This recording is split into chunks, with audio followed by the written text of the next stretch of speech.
Ladies and gentlemen, I am unfortunately here to break some news. It seems like Bandai Namco is getting bought out, and the first objective of the buyers is that they want to cancel all mobile game products. So yeah, that means that Legends and Dokkan and Isekai Memories and OPTC and the SAO games, all the Bandai IPs, unfortunately, are getting canceled.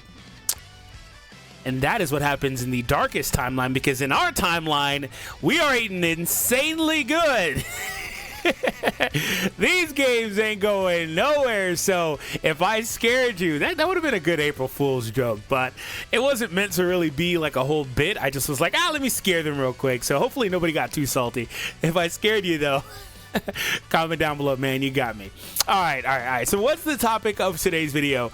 I wanted to discuss the inevitable, because it will happen one day, the inevitable end of service of these games. Now, I don't know if they'll happen at the same time, etc., blah, blah, blah, and how I think Bandai will handle these games. And this became a talking point because of what's happening with another mobile game recently, and they have some really cool ideas and things that they're doing that I would like to see for this games.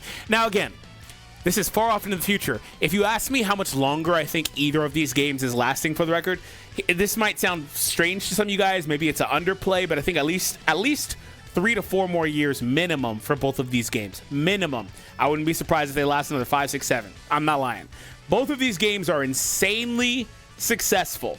You may not know it, but both of these games are insanely successful. We'll talk about some revenue numbers in a minute, but just bear with me, because yes, and a lot of times people are like, oh, no, Legends is dying. Legends is not dying at all.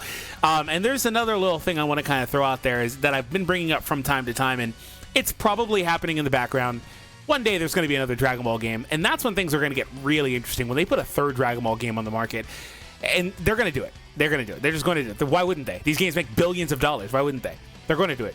So anyway, one day when they do that, that's when things get a little interesting, right? Anyway, so for context, Dokkan released with the Japanese version in January 30th, 2015. This game is super old. This game is super old. I remember hopping on when this game, was like a couple of months old, and it was so amazing. And obviously, if you guys have been here for years and years, you know that I have thousands of Dokkan videos on my channel as one of the main Dokkan creators for a long time, and originators of Dokkan YouTube content. One of the originators. All right, so moving on. Legends, May 17th, 2018. So by the way, on the topic of another game, you got to understand that Legends was in production about a year into Dokkan, right? Legends pops up 3 years and some change after the Japanese version. By the way, the global one is staggered. It released a little later. So about 3 years after the global version, I guess. Pretty close. Anyway, because global's anniversary is in the middle of the year, right? Anyway. So on that topic, if they follow the same trend, something's got to be, again, on the horizon sometime soon, I'd imagine. But that's just conjecture. But again, moving on. So what is the idea for this video? Where did this come from? Megaman / Rockman X Dive came out on March 24th, 2020, and this game has officially announced its close of service. And that's not really a surprise, nor am I trying to compare Mega Man to Dragon Ball as an IP. I love the Mega Man IP and stuff like that, but it doesn't compete with Dragon Ball. It just doesn't. The thing is, there's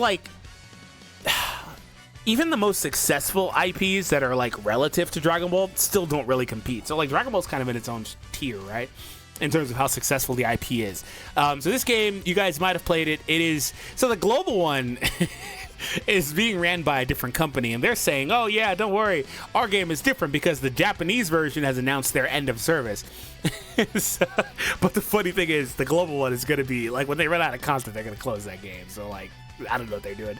And then all the while, Capcom announced an offline version of their game. So that's where this video idea is sparked from. Sorry it took a few minutes to get here. So they announced an offline version of their game where, and this is a huge deal, where you will still be able to play the game in an offline format after the official servers go offline. I just want to say, it is insanely, insane, times a million, uncommon for a gacha game to do that. When gacha games end, they are gone. they are gone. They don't even really give most of them like that even like okay, so 99.9% of them don't do anything. They're just gone. They're deleted. The game's gone. But some of the ones that do get this type of treatment will at least let you see your box or things like that. You can log in and just see your box, and you can't really play, but you can see your collection, right? Because you're playing these hero collectors, these character collector games to collect characters at the end of the day. You're getting your favorite characters, using them, etc. Even if you can't do anything with them, it's still nice to own the characters, right? But this game is doing something that most games don't do. And as you see, it looks like you're going to have the ability to just play and unlock all the characters, things like that. So there are, yeah, it looks like you could just buy everything. There are some caveats.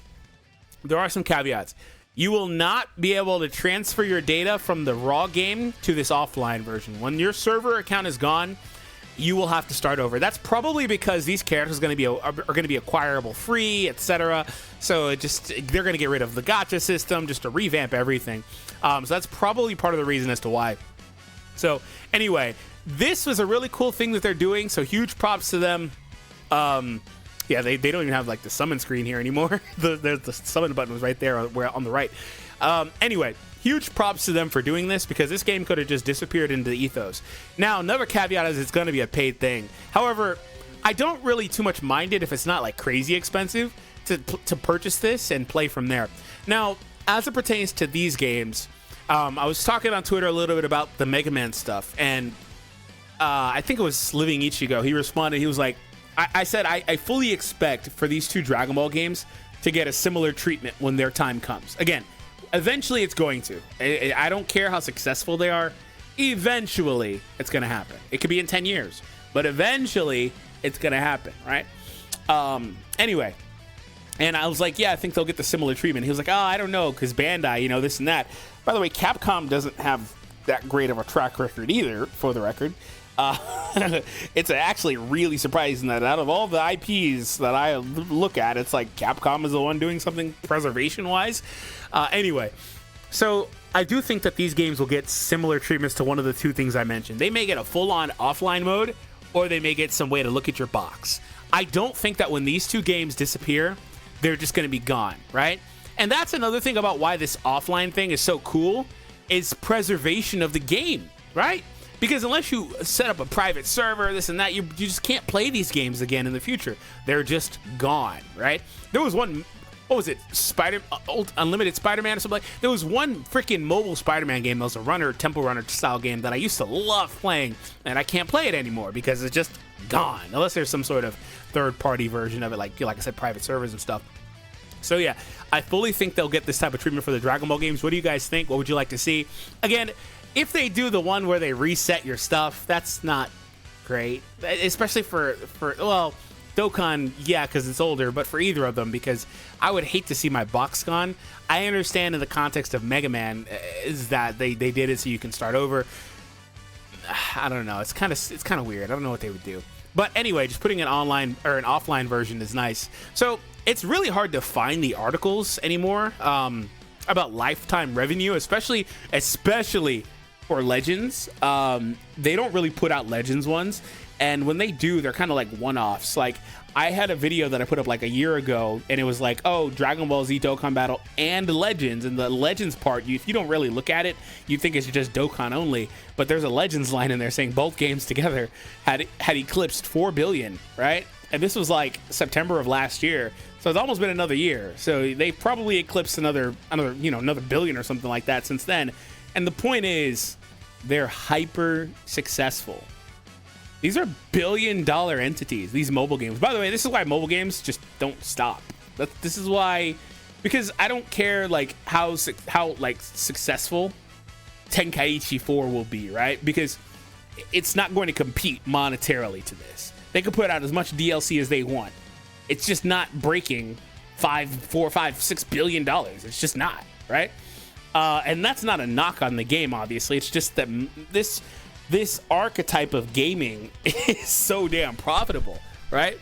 So anyway, that's pretty much it. Like I said, it's kind of hard to find Legend stuff. There was one Reddit post that came up a while ago, and it was talking about how They made like 7 million in just April of that year, and that was right before the anniversary, so people were probably not spending much. And this was just in the US only, and this is just iTunes only, right? So like it's really hard to find Legends stuff, but the point is I left that up to show you that Legends actually has some really solid success, because there's a lot of stipulations on that to have those numbers there. So in conclusion, end of service eventually obviously will hit. If you think they'll never close these games, like if you think you're going to be 50 playing these games, like you're just in denial. It just is what it is, unless you're already old. That's the caveat. But end of service eventually will come. I want to leave it as an open question to you guys. How do you think they should handle that whenever that eventually happens on this game, right? And I want to touch on this aspect of it too at the end. I meant to mention this earlier, but sunk cost. So I myself have put thousands of dollars into these games. Baresh, Truth, those are two of my bigger whale friends. They've put hundreds of thousands into I don't want to say only they. I probably have been pretty close to that since Dokkan released. At least 100 probably. Anyway, that's a lot of money. It is a lot of money. And the thing is, when it comes to YouTubers, we're able to put these, if you know anything about filing taxes, you understand what I mean when I say they're tax write-offs. And so it's like, it's not really that big of a deal, because it's just you spend money, make money, rinse and repeat type deal. But sunk cost, right? For the average player that's not a YouTuber, I think that is the best way to go, is that if they allow some way to have access to this, because otherwise you don't really have anything to show for it, and nobody does, but especially for the average player that just spent a lot of money. However, I'll say this, one thing that's not talked about enough when it comes to that topic is, at the end of the day, everybody has their own hobbies. You may have a hobby of gacha gaming, you may have a hobby of going freaking hiking, you may have a hobby of traveling around the world, etc. All these expensive hobbies that you can have and assign different values to. Everybody's different. Some people would rather do these different things, and you know, if I say my hobby is only gacha gaming and I spend thousands a month on it, which I don't even spend hundreds anymore, to be honest, but at least not on Legends. Anyway, you know, I don't think that somebody should judge you for that just because they may have a more quote-unquote better hobby. But it is a hobby. Hobbies are something you can do repeatedly. You can come back to as often as it's available to you. But unless it's something like collecting something, you're not going to have something in your pocket for it, right? So that's kind of the difference here, is that like it's a hobby at the end of the day. So I don't really think people should, you know, be too critical of somebody that spends money, because it's their money. You can't pocket watch, right? But it is what it is. Hope you all enjoyed. Hit the thumbs up, subscribe. Let me know what you guys think. Sorry I scared you. I'll see you in the next one.